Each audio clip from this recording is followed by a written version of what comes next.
Hello, it's Friday morning, and that means it's time to have a great conversation with the brilliant and wonderful Joti Brar. Let's talk.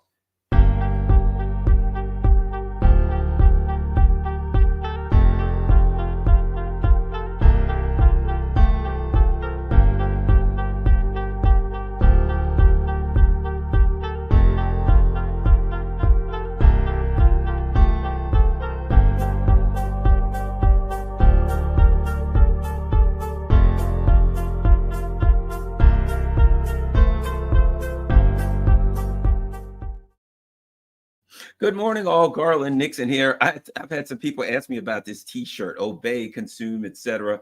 It's actually from a movie called They Live, which is a very interesting kind of cult classic. You'll notice the little eyeglasses with the weird people. Interesting movie. It's in fact, I think Joti would love it. It's these basically in this movie, the ruling elite have made a deal with these aliens to kind of run the planet, and the masses don't know about it.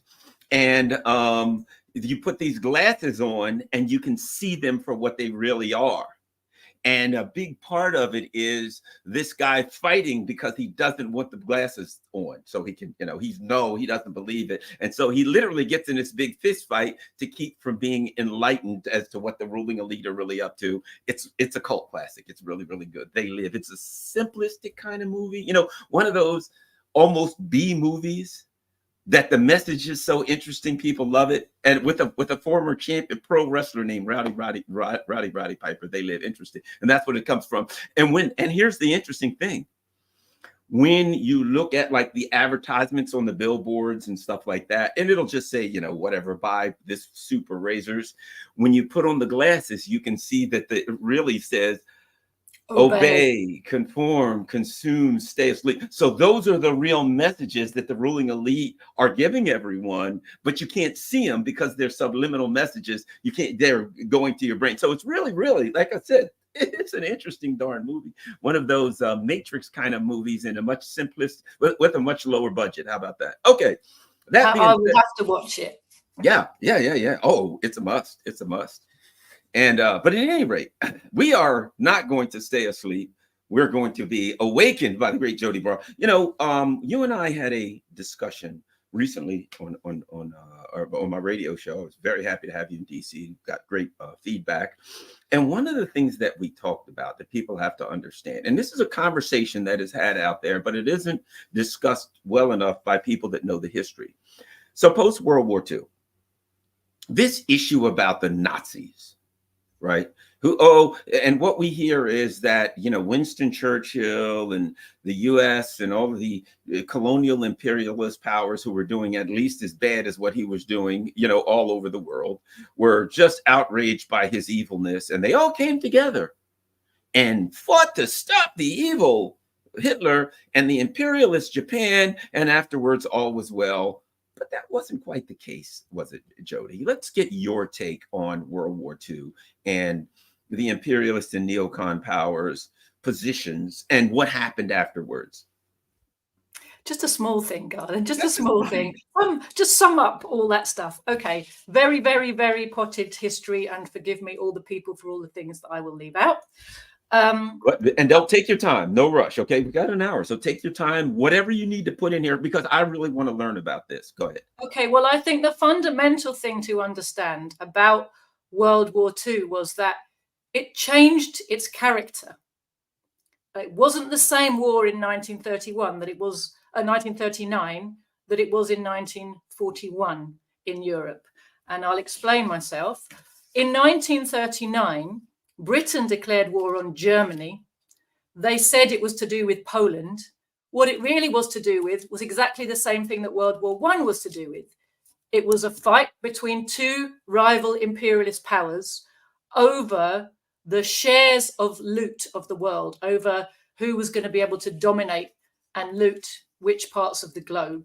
And Germany, as a rising imperialist power, just like during World War I, felt aggrieved that it didn't have enough of the world for its finance capital, for its monopolists to loot and exploit exclusively, right? Britain in particular, as the biggest empire in the world, the first capitalist power to become a monopolist and expand into the globe and corner colonial territory, had grabbed for itself a huge proportion of the Earth's surface, and that meant the world's resources and exploitable human beings, right?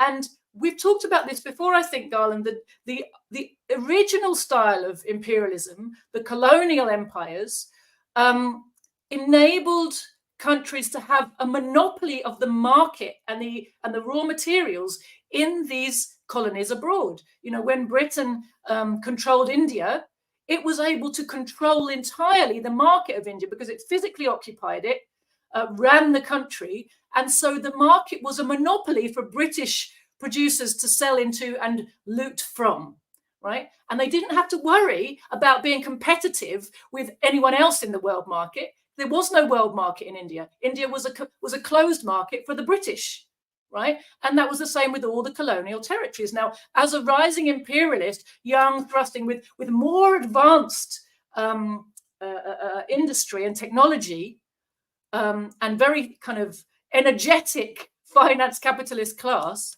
but very limited access to colonial spheres, to markets abroad, which imperialist powers need, Germany went to war twice to try to grab territory. First World War, it failed, it was punished, but German finance capital remained.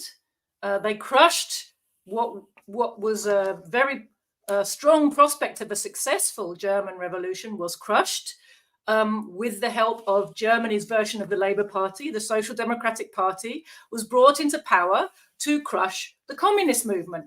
Once it had done that, it handed power to Hitler, refused to oppose him because they said, well, he's come through democratic mandate through an election, you know, but the process of turning Germany from nearly communist to fascist was facilitated, must never be forgotten, by Germany's Labour Party.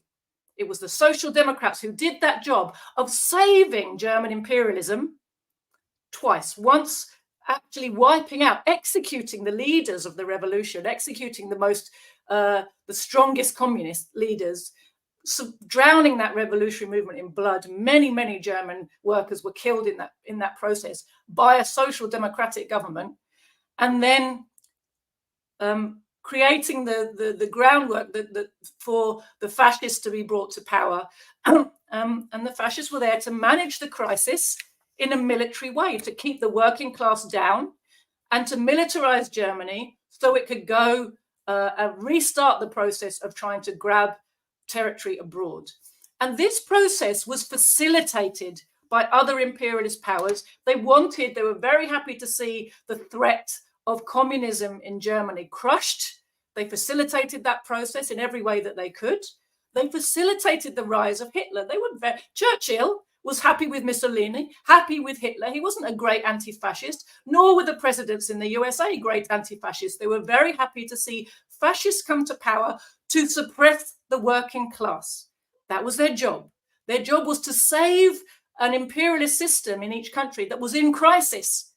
Don't forget that the 1930s, starting 1929, was the time of the Great Depression, right? Which until that moment was the worst ever crisis that the global capitalist system had seen. And precisely because it was global, it was so deep, there's no way to export your way out of a global crisis. You can only fight your way out of it. You've got to expand, and your expansion is going to come at the expense of somebody. So when Germany was militarizing, full support from the other imperialist powers, they wanted to point Germany eastwards.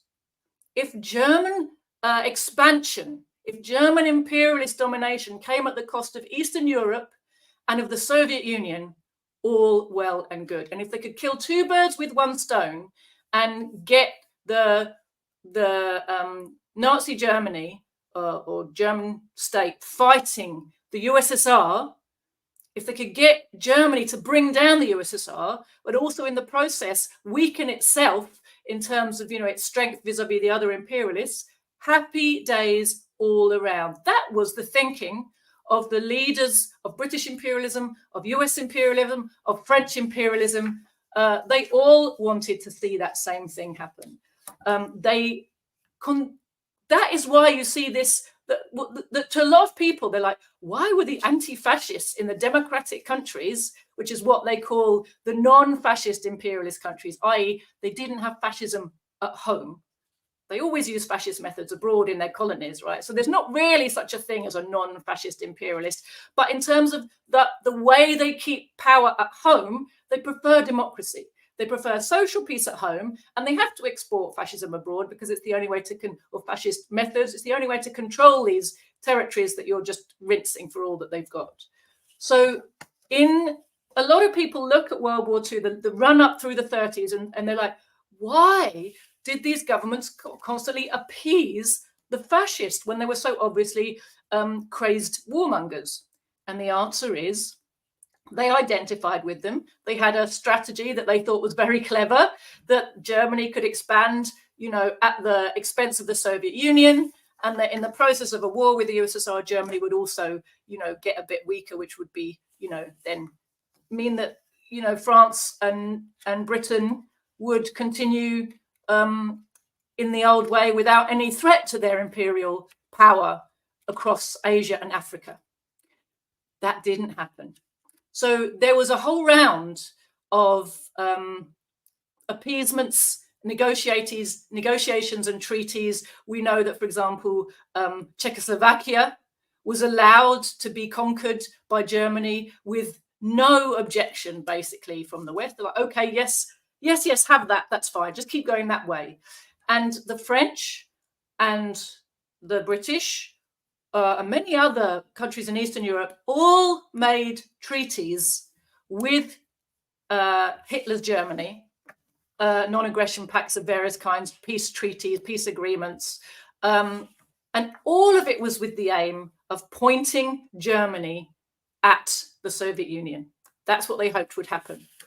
But during this period, the leadership of the USSR, Stalin, Molotov, the various people involved in international politics from the Soviet side, obviously they saw what was happening. They understood, the main enemy of imperialism is us because we're the land of socialism, right?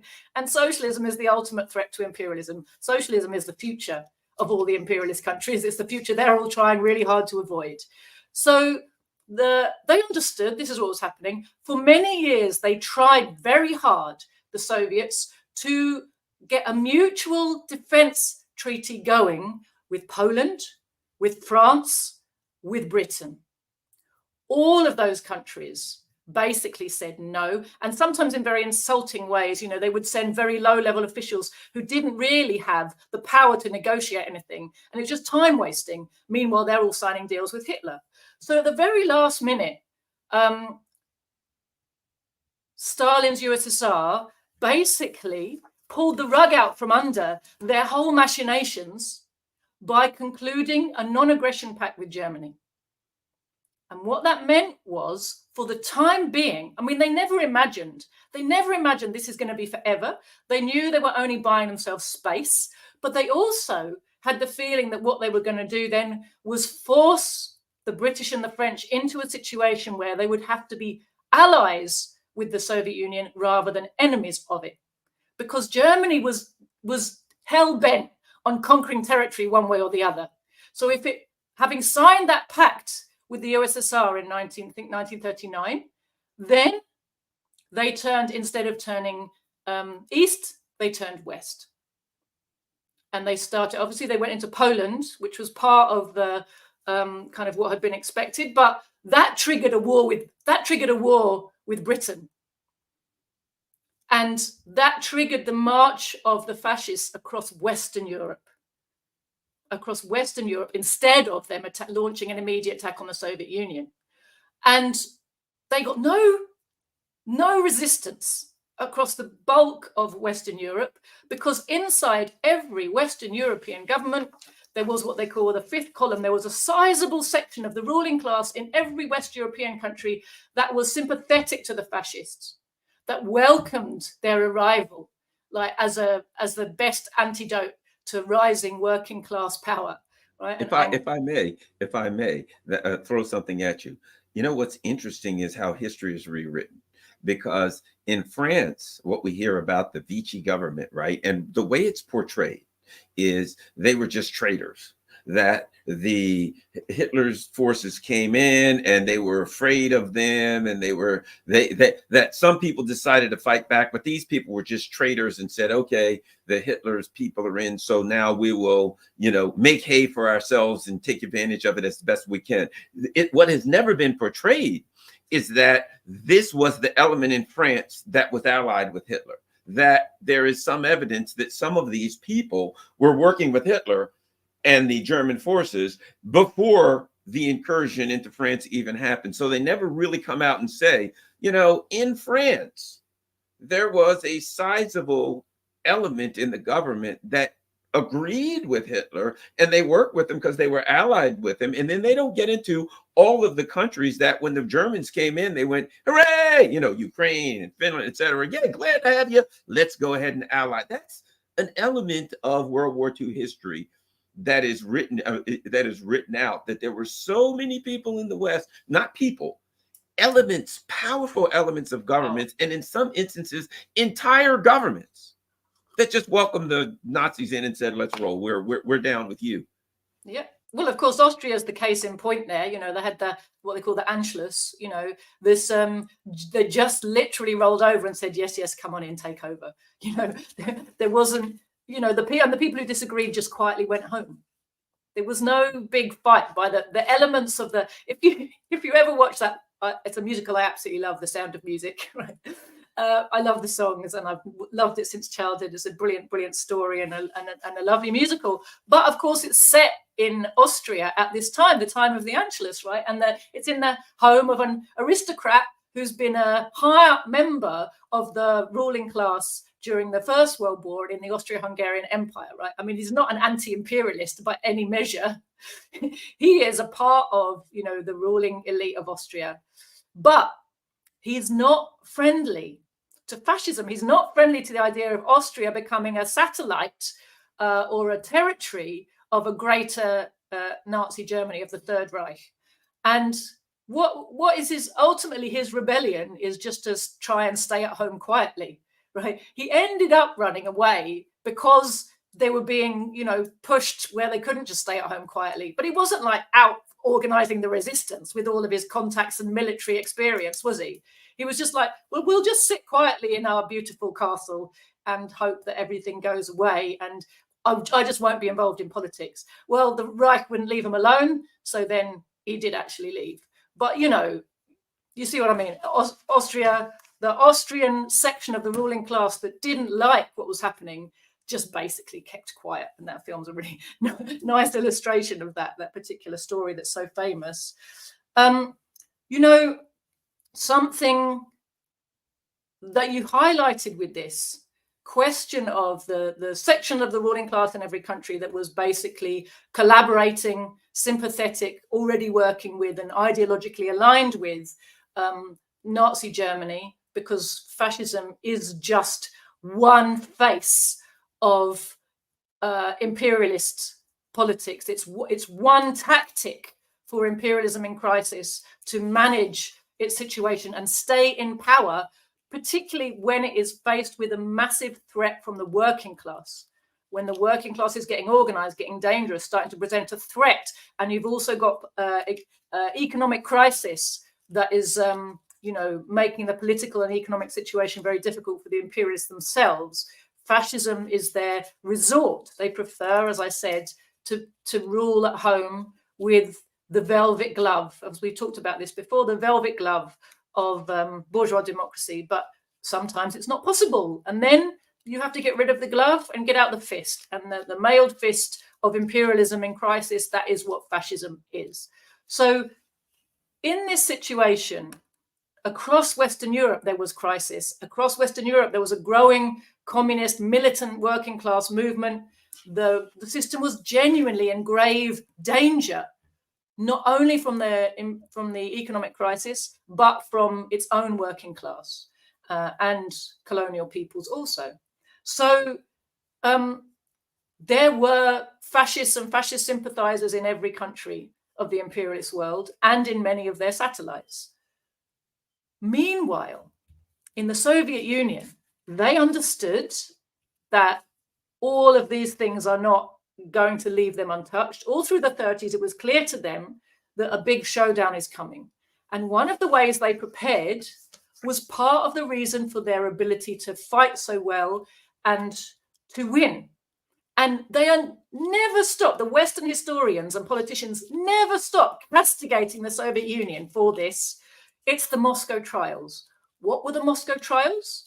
The Moscow trials were trials that were the culmination of investigations to find the fifth column in the USSR, which of course they knew it existed. They knew there were people in the Soviet Union who had been actively collaborating with Western powers to try to sabotage socialist development. You know, they would blow up train lines and things like that, right? Saboteurs, but to also try to spread disillusionment in socialism, and ultimately who plotted with Western backers to try to find ways to destabilize and ultimately overthrow the Soviet system and the Soviet Communist Party from rule. And these included people like Trotsky, but various others. I'm going to forget the names, so I won't list them because I'll get them muddled up and wrong. Trotsky was one person who was famously, he was no longer in the country by this point, but he was famously unveiled as having collaborated with outside Western powers against the Soviet Union.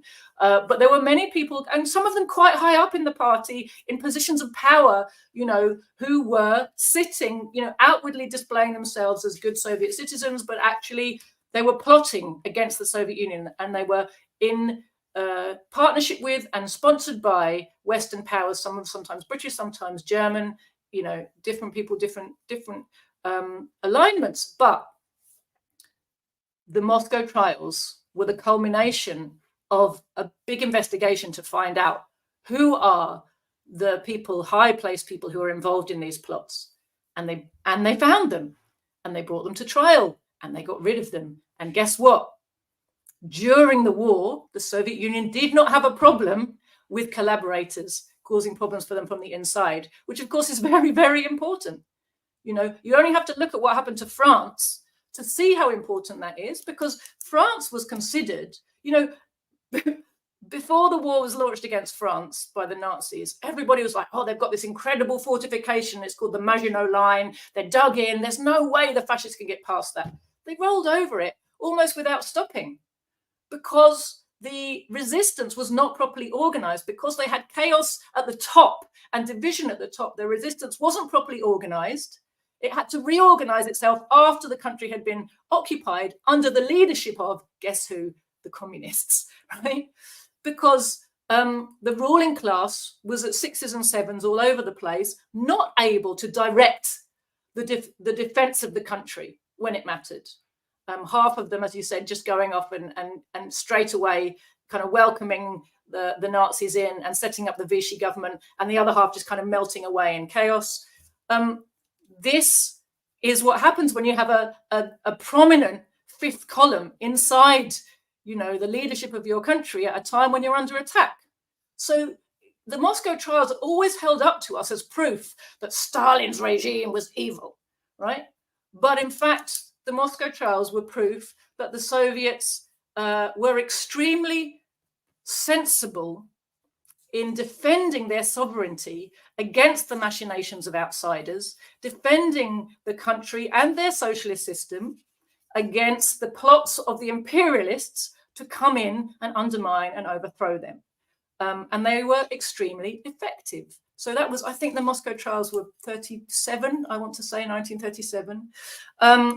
Apologies if that's wrong. So they were preparing in many ways. In fact, it's very interesting. In 1931, Stalin gave a speech, very famous speech, because it was so far-sighted and so incredibly predictive of what was going to come. He gave a speech to some it was a conference of Soviet business executives. And he said to them, comrades, you know, we've done an awful lot already, and we should be proud of ourselves and everything we've achieved, but we cannot sit on our laurels. We can't rest. In fact, although we've worked really hard, we now have to up the tempo. He said, why? He said, because we're 50 to 100 years behind the West, and we have only 10 years to catch up, or they will crush us. And that speech was made almost literally 10 years to the day before the Soviet Union was invaded by Nazi Germany, right? And in that 10 years, every second counted in terms of the Soviet Union's development of its and strengthening of its agricultural base, i.e. feeding the people, of its industrial base, of its military base, of its scientific and technological base, its cultural base, its, the education and training of its people, the ideological orientation of its people, everything they could do to strengthen the system and the country and prepare for the onslaught that they knew was coming. They didn't want a war. They were not aggressive. It's a bit like, the Russians today always being accused of, or the Chinese always being accused of being aggressive. They had to prepare for attack because they understood they live in a world encircled by imperialist powers who will never, while they exist, leave them alone. There's no such thing as peaceful coexistence with imperialism, because imperialism has war baked into its DNA from day dot, right? It just is incapable of existing without war, and it's incapable of allowing other social systems to exist alongside it. It is somehow like, oh, we all just live and let live. You do your thing, I'll do my thing. That is not what imperialism is. It's not how it works. It's not a feasible scenario. And all the people who've tried to tell us that it is have just been trying to put us to sleep, and stop us from doing what we need to do. So anyway, back to the story. Here we are running up to, so finally, because they call it the Hitler-Stalin Pact, but in fact it was signed by foreign ministers Molotov and Ribbentrop. So the Soviet-German Non-Aggression Pact was signed, and Hitler, Nazi Germany instead turned their attention towards the rest of Europe. And having invaded Poland, they then turned west. And what that meant was that put them on a collision course, instead of with the Soviet Union, first with the British Empire. Now, at the time that Britain declared war on Nazi Germany, the position of all the communist parties, including the British Communist Party, was this war is an inter-imperialist war in which the workers have no side. So at that point in time, the workers of the world were not being asked to take sides between democratic Britain and fascistic Germany. They understood these are two sets of imperialists, and their real fight is about the colonies. And you can actually see that, because if you look at the majority of the fighting Britain did in World War II, it's in colonial countries. It's in Burma against the Japanese. It's in the desert against Rommel, to defend bits of Africa, right? It is about defending the empire and the right to monopolize territories of the world, right? This is why imperialism is called monopoly capitalism. First, because it comes out of the development of free trade capitalism into monopoly capitalism, when the economy has basically been transformed to one that's totally controlled by huge monopolies in every sphere of activity. And those monopolies have grown far too big to contain their activities within national boundaries. They need to expand across the globe. And part of how they do that is they grab territories and monopolize them, create monopolies, monopolize sources of raw materials, monopolize markets in which to sell and buy whatever. So, and of course, labor to exploit. So this fight from 1939 to middle of 1941 was characterized as an inter-imperialist war. In fact, it's interesting, if you look at the history of the British, what was the CPGB, Communist Party of Great Britain, those times, which in those years from its founding 1920 up until kind of 1950 was a revolutionary communist party of the best type, right? It was a good party, a good revolutionary party. I mean, clearly there must have been some issues with it because it went wrong very fast after 1950. But in 1939, they had to remove their general secretary temporarily.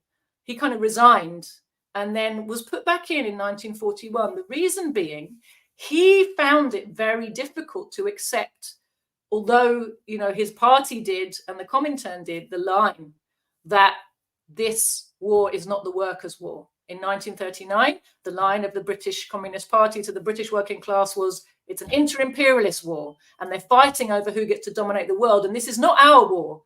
Our job is to bring down our own ruling class, not to fight on their behalf so they can preserve their empire, right? Just like World War I. And remember, World War I wasn't that long ago at this point.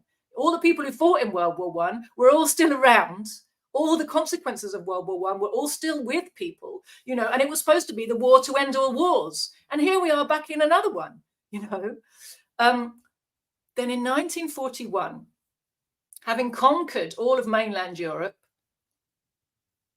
the Nazis broke the Non-Aggression Pact and invaded the Soviet Union. But the Soviet Union had bought itself some vital time.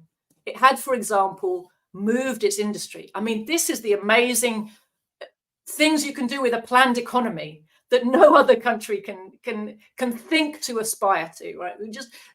We've seen when it comes to just the armaments production on really small scale in imperialist countries, you know, in the last 2 years with the proxy war against Russia going on in Ukraine, they talk about the need to expand production. But all the things you need to do to make that happen, like, involve making lots of decisions about the way that many things are set up, and it involves taking a hit to profitability in order to do all those things. And you know, nobody's got the ability or the motivation to make those things happen. You need a whole load of state control to do stuff like that. I'm not saying you can't direct things like that in a capitalist economy, but you can see the advanced level of capitalism we have leaves them very disorganized when it comes to these type of big projects now. The Soviet Union, because it's a totally planned economy, they identified this requirement. We expect to be invaded from the West. Therefore, we need to put our industry beyond the reach of enemy bombers. So that is what they did. They literally picked up a whole load of the most vital factories and moved them beyond the Ural Mountains. I mean, you know, it's an impossible thing to imagine, you know, unless you're Chinese, right? And draw your own conclusions from that. Right? The Chinese can do that, right? Mobilize the state to execute such a plan with so much speed, right? But they did that. And that was, again, the planned economy was part of, a very important part of, the Russian success in World War II. I won't go more into that, although I could wax lyrical about it for a long time. So coming back to the actual question of what happened in the war. So you see, at that moment, when Operation Barbarossa happened and the Nazi Germany invaded the Soviet Union, the character of the war changed. Because at that point, we had the most aggressive and vicious front of imperialism fighting the base of the world socialist revolution. And that became a cause for all of humanity to save the Soviet Union, was the primary task for the world's people. And therefore, workers who lived in countries that were allying themselves on the side of the Soviet Union were called by the communists to join the fight. So in the same countries like Britain and France, where they've been saying, no, that's not your war. Well, France was different, obviously. But Britain, they've been saying, it's not your war. Or America, it's not your war. Then they said, no, now we need to join the war to defeat fascism. Fascism is the most brutal incarnation of imperialism. And what is at stake is the future of the socialist revolution. And of course, the Soviet Union wasn't just for Russians or for people in that part of the world. It was the base of the world revolution, including the base of the world anti-imperialist movement. We've talked about this before, how the Soviet Union trained, armed, educated anti-colonial fighters from all over the world, right? So it was the base of everything anti-imperialist, and to lose it would be a terrible, terrible setback for the ruling class, for the working class, as of course, when we lost the Soviet Union, it was a terrible setback for workers and oppressed peoples everywhere. So the character of the war changed at that point, and it became known as the Great Anti-Fascist War. For the Soviet Union, it was the Great Patriotic War. But for the people of the world, the masses, of workers and oppressed peoples, it became a popular cause, the great anti-fascist war, which they all joined in. And this is why the folk memory of World War II is so different from the folk memory of World War I. Our folk memory of World War I is, what a waste. All those millions of people sent to their deaths in the most futile way for nothing. That's the kind of popular folk memory of World War I. World War II is that there was something moral and uplifting about that fight. Now, the ruling class in the West have done a great job of capturing that sentiment and harnessing it to their own mythology. So they've gone, oh yes, the great fight against fascism. That's what we all cared. We were all in that together. The great leader of that fight was Winston Churchill. The great leader of that fight was, who came before? Roosevelt. And Truman, well, not really Truman, was it? But, Roosevelt, Truman, these were the great leaders, the great anti-fascists, And of course, it fits with the mythology about Roosevelt to say that he was this great anti-fascist fighter. But this mythology has been spread in the minds of the working people. They have forgotten what everybody knew at the end of World War II, which is the Soviets defeated fascism in Europe and the Chinese liberation fighters defeated fascism in Asia. Of course, side by side with them were also partisans from many other occupied countries. So one mustn't forget that. But they were the great leaders of those movements, and the Soviet Union was the great leader of all of them. The Soviet Union helped pretty much every single liberation force everywhere against fascism, from the Far East all the way over to the west of Europe. Every liberation movement was pretty much everyone was led by communists. Every one of them got support from the Soviet Union. Right? So the Soviet Union was the great leader of the anti-fascist fight. It was the main victor of World War II. It was the Soviet Union that destroyed Nazi Germany. When the Soviet Union was first attacked, the imperialists were all telling everybody it's going to collapse in a few weeks. They've got nothing, because they'd been propagating these myths like they did about Russia a few years ago. It's just an Orwell with a flag. They've been propagating these myths that the Soviet economy was a basket case and that you can't possibly have a strong country based on silly communist ideas, right? They had to rewrite all their propaganda after 1941. Suddenly they found themselves in an alliance with the Soviet Union. They found their people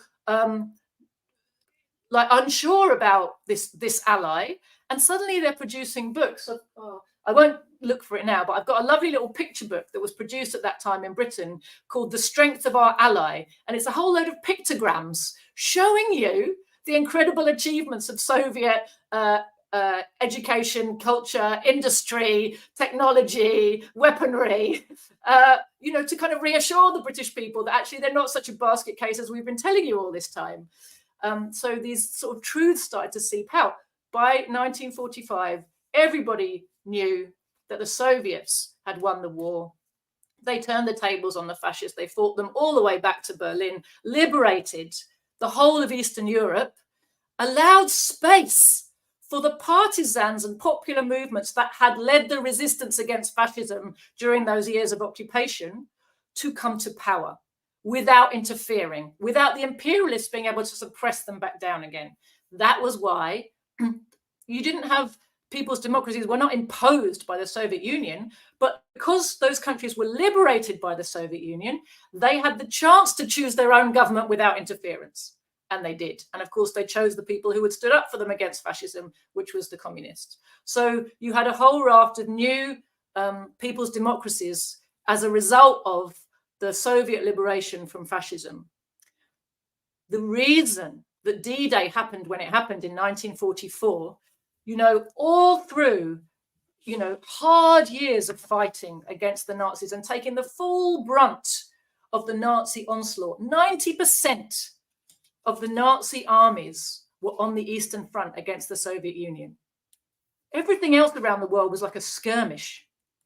They threw everything they had. And at that time, nobody believed that anybody could stand up against the Nazi army, the Wehrmacht. It was the biggest, strongest army anybody had ever seen. There's no standing up to it. Most technologically advanced, the most ideologically driven, you know, and the kind of best equipped and organized, right? There's nothing that can stand in a way. That was the popular understanding of the Nazi war machine. The Soviets faced it down at tremendous cost to themselves. You know, unbelievable sacrifices of civilians as well as of armed forces, of partisans. The whole population really mobilized in this effort. Insane sacrifices the Soviet Union had to make in that fight. They were, at that time, Britain was supposed to be their ally.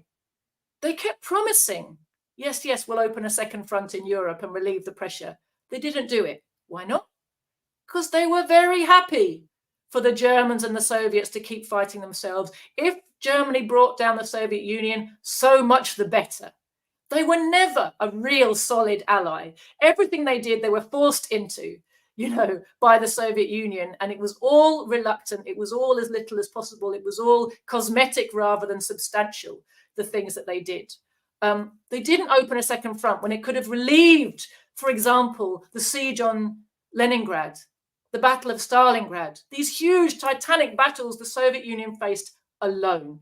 It was only when they turned the tide and the Nazis were actually, it was obvious they were defeated. Yes, it took a lot longer for the war to be over, for the final defeat to come, but it was clear which way things were going. After Stalingrad, after Kursk, there's that name again, it became clear which way things were going. Then, and only then, the Americans and the British got together and said, oh, we better launch a second front, you know. And why? Because if they hadn't, they knew the Soviet Union was going to liberate all of Europe. And you would have seen communist Greece, communist Italy, communist France, communist Belgium, communist Holland, right? All of it was going to go communist. Not because of the Soviet occupation, like the way they like to present it in the Western history books, because that would have been the will of the people. If they weren't stopped, that is what the people would have done. And the imperialists wouldn't have been able to stop them if they weren't on the ground with their boots. So that's why they launched the second front. We have to always understand that for the imperialists, their biggest enemy is communism, is socialism. Because, as I said, communism and socialism spells the death of imperialism. It is their future, and they're terrified of it. And hence they're terrified of the working class, because it's the working class that's going ultimately to depose them and build this new socialist future. So I'm sorry that was quite long-winded. Do you also now want me to talk about what happened after? Yeah, we've got 15 more minutes. Yeah, I know a lot happened in Greece and Italy as an example, but yes, we got another 15 minutes. Love to hear it. You know, this is an educational video. I love this kind of stuff, and I'm sure there are a lot of people out here who have gotten the traditional, propaganda on World War II, and it's good that they hear an alternative perspective of like what actually happened from that, because the let's face it, the history that we get is an imperialist history. And it paints the imperialist as good, working with to do the right thing, blah, blah, blah. Okay, so now we are after World War II, Italy and Greece and all kinds of things. And, continue. So again, I'll do my best not to go on Sure. too much. Here we are. It's 1945. The anti-fascist alliance is victorious. But as we've seen, the anti-fascist alliance is not homogeneous, and it's not all really anti-fascist. The Soviet Union was clearly, genuinely anti-fascist and anti-imperialist. The other powers were just wanting to bring down Nazi Germany and stop it from impinging on their empires. So what they really did not want to see was the spread of socialism across Europe. They couldn't stop the fact that it got into Eastern Europe, but as soon as even before World War II was over, they were conspiring together, the British and the Americans in particular, how they could stop the march of socialism around the world. Could they stop the Chinese Revolution? Could they stop the Korean Revolution? Could they stop the Vietnamese Revolution? You know, everywhere they looked, they were trying to stop revolutions that were happening. And of course, all over Europe, the same. In Germany, we had this situation where Germany had been, there was a line across Germany, which was where the Red Army met the Western imperialist allied forces. And the country ended up partitioned. It wasn't, the original plan hadn't been to partition it, but it was forced really on the country because the imperialists wouldn't leave. So you had a West Germany and an East Germany. The East Germany got its new socialist government. West Germany did not. And when we look at the development of West Germany, we see some interesting things. So, for example, everybody knows at the end of World War II, there were tribunals at Nuremberg where war criminals were put on trial. And of course, the Soviets were very serious about this. Soviets had suffered hugely from the horrific crimes of aggressive Nazi Germany on its territory. I mean, atrocities that you could take the rest of your life to enumerate and describe and be horrified by.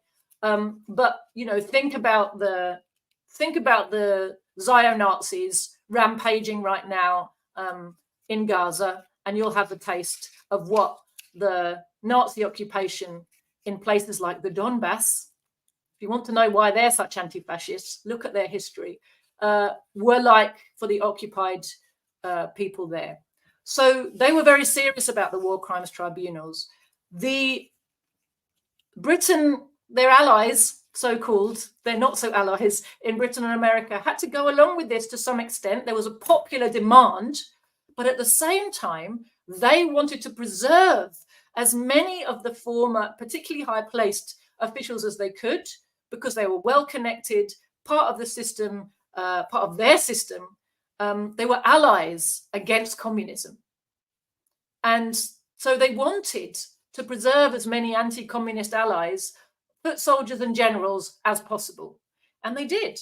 So if you look at that situation, some people were sent to Nuremberg, but many people were saved from Nuremberg. Some were just directly exported either to the USA or to South American countries, which are kind of USA's colonial empire, or they had their past kind of whitewashed for them, whitewashed and rewritten, so that they could be represented to the public as non-Nazis and placed into positions of power. And former Nazis were placed into important positions of power throughout the GDR, not GDR, but what was West Germany called? Whatever West Germany was called, I forget, Federal Republic of Germany. So throughout the Federal West German Republic, Nazis were placed in positions of power, having been kind of rinsed, whitewashed, put back out. They were placed in positions of power in the new NATO alliance, founded in 1950, no, 49? 53. 49. I get confused, my date sometimes. I think that was 49. Then there were Nazis put into positions of power in the newly founded area of economic cooperation that was the precursor to the European Union in Europe. All of these institutions and countries were set up to be bastions of anti-communism, to be essentially run by the USA, but with help from its junior partners in German imperial circles, in British imperial circles, in French imperial circles, right? They all became second fiddlers to the USA. USA was the only imperialist power that emerged from World War II stronger rather than weaker. So it became the leader of the anti-communist fight. It became the leader of the world world imperialist camp. The other imperialists had to rely on the USA for its economic might and for its war machine from the Second World War onwards. So their ability to keep pillaging the world started to rely more and more on American armed muscle rather than on their own after 2 world wars. You know, so this is a kind of historical development that we sort of have to recognize. And this we see this in our world today. You know, a lot of people interpret this to mean that Germany or France or Britain are now colonies of the USA. It's not true. You know, we are very much imperial countries, but junior imperial powers, and that all the imperialists, with the rise of socialism, kind of huddled together for protection to defend their system and save it from being completely subsumed by the spread of communism and socialism across the world. They had to huddle together and protect one another in order to protect the whole system of global looting. So you have this situation. So the USA everywhere, and in the East as well, they were in all the countries of East Asia, which had liberated themselves during World War II, like Vietnam, like Korea. The Americans came and rearmed the very people the liberation movements had defeated in order to reimpose dictatorship of imperialism in those countries which were going socialist. And they did the same thing in the West. They did it, for example, in Greece. Now, the Greek Revolution is a tragic story in Europe. And their tragedy was they were victorious too soon, because the Greek Revolution essentially was winning in some kind of 1944, when the World War II was not yet over. And they were officially in an alliance, the resistance forces of Greece were officially in an alliance with the anti-fascist Great Britain. Great Britain, which had always been a sponsor of every type of nasty regime in Greece against the people, the monarcho regime, the fascistic regime, the monarcho-fascistic regime, like all of them had British sponsors. You know, Greece had always been a kind of semi-colony, or for a long time, a semi-colony of Britain. A dependency.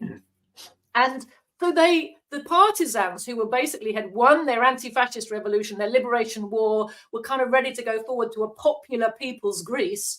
Because it was only 1944, they let the British in, because we're all on the same side. It was supposed to be to kind of finally disperse the remnants of the fascists. And the British began the process of attacking the revolution and drowning it in blood. They did not completely succeed. In fact, they were being fought to a standstill. They didn't have enough resources to do the job properly. Guess what? The Americans came in to finish the job for them. And a lot of people don't realize that, in fact, the first dropping by America of napalm on a resistant country was in the mountains of Greece in that revolutionary period. Post World War II, I think in the late 40s, they dropped napalm on Greek communist guerrillas in the mountains who they were fighting. And so between the British and the Americans, they drowned the Greek Revolution in blood. The revolutionary movement, which had, rescued their country from a terrible plight under fascism, under fascist occupation. I'm sorry because I will get the number wrong, but there's some horrific figure, like almost a third of the people were starving to death, because the Nazis literally occupied and said, well, we just need these resources. We need this food. Never mind if the people are hungry. And, the people literally starved in their masses to death under Nazi occupation. So these were the conditions under which they fought to liberate themselves. Having liberated themselves, their anti-fascist so-called ally comes along, says, yes, let me in. Let's all shake hands. Let's sign an agreement. Okay, by the way, you're out. It's a horrible story. In a slightly different vein, after World War II, you saw a situation like in Italy. So Italy, of course, was on the western side of what Churchill called the Iron Curtain. It had, unfortunately, not been liberated by the Soviets. So the popular wave of sympathy for communism was able to be subverted. In Italy, there it was done with money, which is another classic US imperialist tactic, isn't it? The USA basically flooded the post-war Italian election with huge influx of dollars. They spent an insane amount of money paying for counter-revolutionary, counter-communist forces, including working with mafiosi as kind of counter-gangs, to terrorize the workers and terrorize the communists. And they managed to subvert that election process and stop a communist government getting elected. So all over the post-World War II history has really been about crushing the people's resistance, crushing the people's popular revolutions, and regaining control of Europe for imperialism. Wow. Well, we're running just about out of time, but I'm going to show people something a lot of Americans don't know. So this is a building. Now, what's interesting is this article says the notorious history of California's still standing swastika-shaped building, right? It's California's building. It's in San Diego, but here's what they leave out. The resemblance went unnoticed by the public, at least for decades, until Google Earth appeared and shed light on the very distinct shape of a building of a barracks at Naval Base Coronado. So it's not California's building. This building was built in the 1960s at a naval base, Coronado, California. Now, they claim, oh, well, gee, we had no idea that. Oh, what do you know? We built a building and it ended up shaped like a Nazi, but I've done some research on this. And what I found was there's historical evidence of the blueprints for the building, which when you look at the blueprints, you can see clearly that it was designed, and there's the blue, and you can see the signature where it's signed off on, everything. So the bottom line is, right now, this very second that we are talking, there is a base in California, a U.S. naval base, and this is the shape of the building, which I guess, you could actually, if you look at the NATO official little points thing, there's so many things, and that leads me all the way back to this. Ukraine is basically the exact same thing as Germany, in that it seems to me the plan was we arm the Nazi Reich part, 2.0. We throw it at the Russians, and ideally both get destroyed because it's a useful tool, but afterwards, it's a little bad PR. So we throw this this political / military tool at Russia, and both get destroyed, and afterwards we can walk away being the good guys. It seems to me that Ukraine is almost exactly the same thing that they did with the Nazi war machine. Just a couple of minutes to your thoughts on that.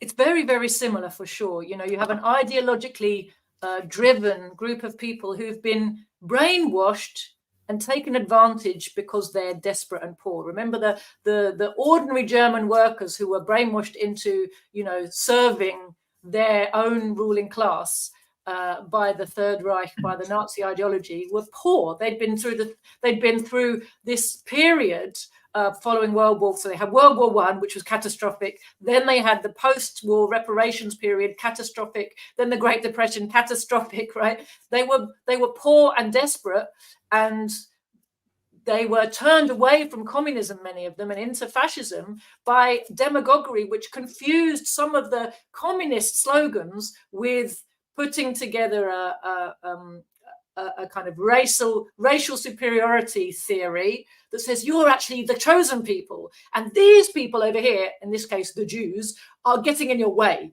And you wrap all of that up together, and you arm people and you make them feel proud and give them and point them in a direction and say, if you just get rid of those people over there, your future is going to be heavenly. So ideologically motivating poor and desperate people is something the imperialists are very good at. They produce proxy armies that way all over the world now. What we see is they don't tend to do it with their home population so much as they do with populations abroad. Their wars, their kind of moral high ground has been lost to the extent that the local populations really do not support their wars. They're not queuing up to join their armies. In the main, they have to present themselves as peace-loving on the world stage. And so they fight their wars through proxies, and they create these highly fascistic, ideologically motivated armies They arm them, they brainwash them, but they use their poverty and their lack of education and their desperation to find the people they're going to groom into being their proxy forces. And they don't care at all about them. They're totally expendable. Their job is, as you say, to clear the way for profit taking.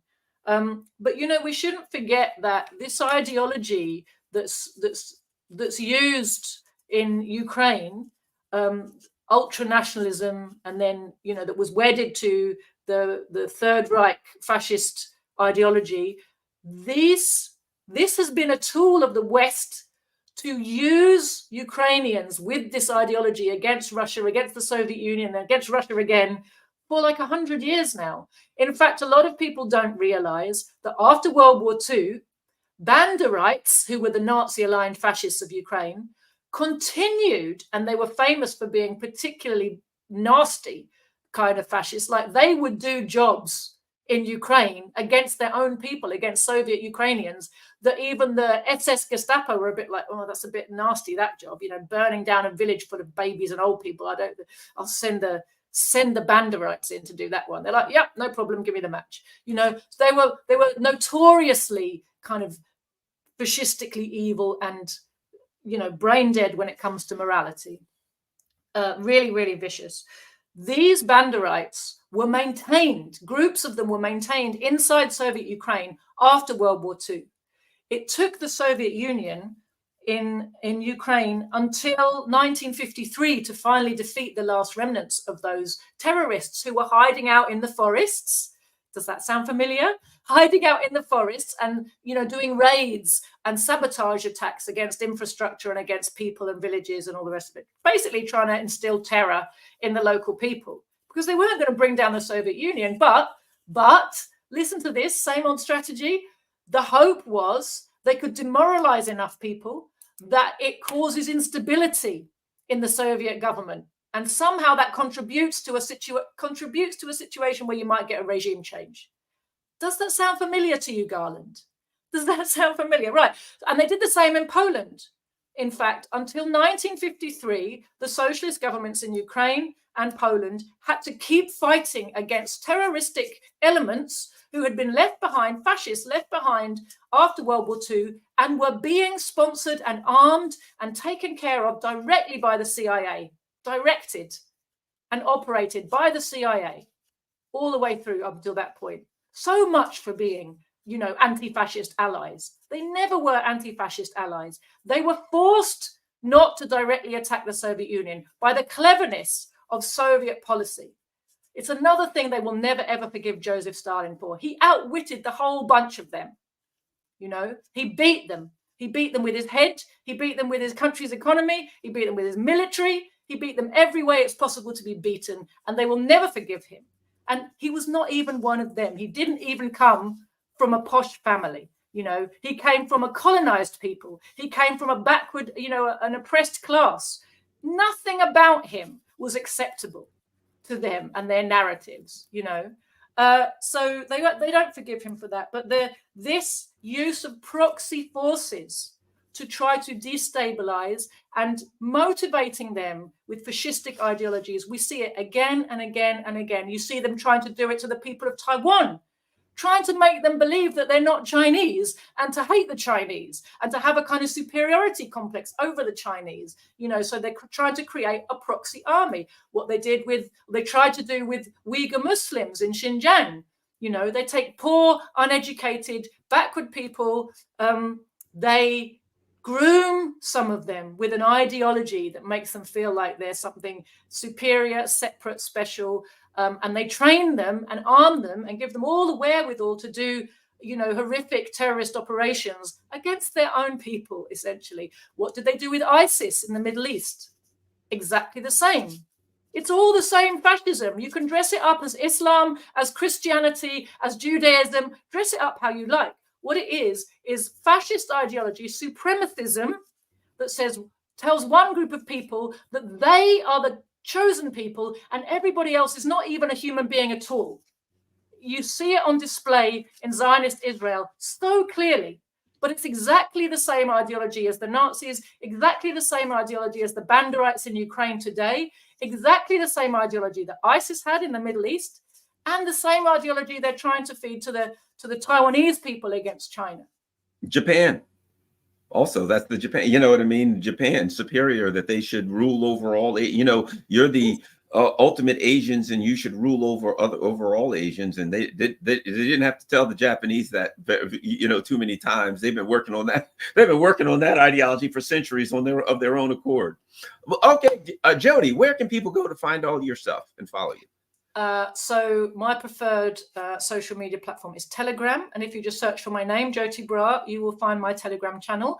You will also find the channel of my party. And I do recommend people to follow that, because that is where you get the kind of analysis that informs the kind of things that I say. It's The Communists. So that's our website, thecommunists.org. And if you search for us, The Communists, on Telegram, you can also find all our stories are posted there and our videos. If you want to see our videos, we are Proletarian TV on YouTube.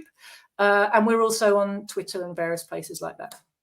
You know, I had someone comment on Rumble, I think, Garland, I think you've been listening to that communist lady too much. And I'm like, well, only every chance I get. You know, the thing about it is this: when we started talking, I had a bit of an idea about socialism, but I didn't know that much. But I'm a curious person and I want to learn about it. And, you know, I have a history, of course, with my connections to the Paul Robeson, the Robeson family, the Paul Robeson family, and that legacy. And what I find interesting to ended up with this. And that is, I still remember a video I saw of this guy at this rally back when he thought Barack Obama was a socialist. How about that, right? And he said, he had a shirt on, Obama's a socialist. And this guy said, well, tell me, what is a socialist? And he goes, it's kind of like Hitler, kind of like Stalin. Let me call my brother-in-law, he'll know. And I thought, I don't really know that much about socialists, but that guy looks like an idiot. And I don't want to be him. You know what I mean? I don't want to say I love socialism or I hate socialism. And when someone says to me, so tell me about socialism that you learned from a proper socialist, communist, etc. What's the difference? What is socialism? What does that mean? I didn't want to be the person that says it's terrible, it's evil. Can you tell me about it? Well, I really don't know anything. And it appears to me it's bad. That's it's almost like a religious belief. You know what I mean? It's like an act of faith in the West that, you know, a belief of faith. Socialism is bad. What is it? I don't know. Well, how can you say it's bad? It's so evil that I don't even want to. Finding out would be evil. Knowing about it would be evil. So that way I can't find out. You know what they really don't want you to know? That this person was the greatest practical Marxist-Leninist who ever lived. That he wrote books. That you can find out what he thought and what he did from reading his works, that they exist. Gaddafi's book, the Green Book. That they are written in the language for the masses. Joseph Stalin was an incredible communicator of Marxist science to ordinary people. He knew how to express things in ways that anybody could understand. And reading his works is a joy, in fact. And they have inculcated in us this reaction to the word Marxism, socialism, Lenin, Stalin, precisely to stop us finding out for ourselves, because embodied in these types of books is everything you need to know to start the process of liberating humanity. Very interesting. Well, I'm trying to find out and learn so that, and I would say this to people that are watching, because people are like, oh, socialism's evil. They know nothing about it. I'd say in order to make that decision, whether Marxism or socialism is evil, you have to know it. If you don't know it, because what we have now in the West, it's been referred to by a friend of mine, Dr. Jim Kavanaugh, as a crisis of epistemology, right? Wherein basically the ruling elite wants you to take particular positions, but only have a very superficial at best knowledge of the positions that you're taking. And I see that so clearly doing radio, where people call in and they say X is true, X is right. And I say, oh, okay, you know? Well, tell me a little bit about X. Oh, well, how about Y? That's right. Well, you haven't even told me about X, but fair enough. Now you've gone to Y. Tell me about that. I don't know that much about it. Can you fill me in? And they go, And they don't realize that they've been given the words, but not the music, that they've been given these positions, and they take these positions. Stalin was an evil, horrible, terrible man. Tell me a bit about his life and the terrible things that he did. And I think he killed some people or something. You know what I mean? Everybody knows. Yes. Everybody knows. So it must be true. Right. And I'm like, well, not quite everybody, because I don't know. And apparently neither do you, but you're telling me, you know. So at any rate, so that's just finally on that point about making sure that you know before you reject something. Now, of course, I grew up in a house where my parents were communists, but I also grew up in Thatcher's Britain, in the southeast of England, in the 1970s and 80s, right? So I was in one way prepped, in another way not prepped to become a communist, and I left home, went to university around the same time that the Soviet Union was collapsing, right? So there were many things about life that didn't bring me to communism, but I did want to find out what was wrong with the world, and I could see that things were wrong with the world, and I did feel like one ought to do something about those things. And, you know, the typical teenager, I was not really in favor of agreeing with my parents. It's not what teenagers want to do, right? But by the time I got to the age of kind of 22 or so, I felt like, well, look, I've been looking around.